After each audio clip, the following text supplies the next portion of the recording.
শুকনো হেসে আদনান বলল, ভালো আছি নয়না, তুই কেমন আছিস? এই কে তোর মেয়ে? খুব কিউট তো। নয়না বাঁকা হেসে বলল, কিউট তো হবেই, আমি তো ফর্সা, মেয়ের বাবাও ফর্সা, এজন্য আমার নিধিও এত কিউট।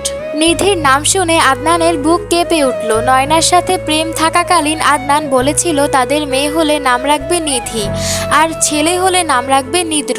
নয়না সেটা মনে রেখেছে দেখে আদনান লজ্জিত হলো। আশাকে সেটা বুঝতে না দিয়ে সহজ গলায় বলল, ও আমার ফুফাতো বোন নয়না। আশা হাত বাড়িয়ে হ্যান্ডশেক করলো নয়নার সাথে।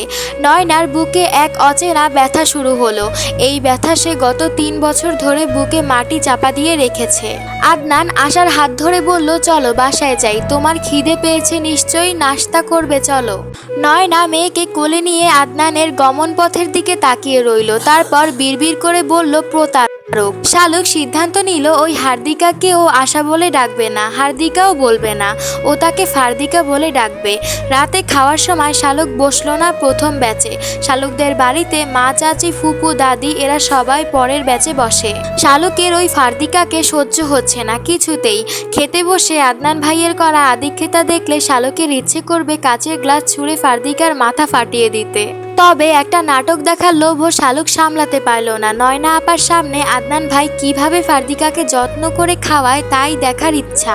শালুক স্টাডি রুম থেকে একটা চেয়ার টেনে নিয়ে ফ্রিজের পাশে বসলো।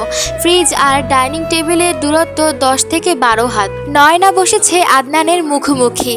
আদনান মুরগির কলিজা ভুনা নিয়ে আশার দিকে এগিয়ে দিয়ে বলল, এটা খেয়ে দেখো, ছোট চাচির হাতের স্পেশাল রান্না এটা।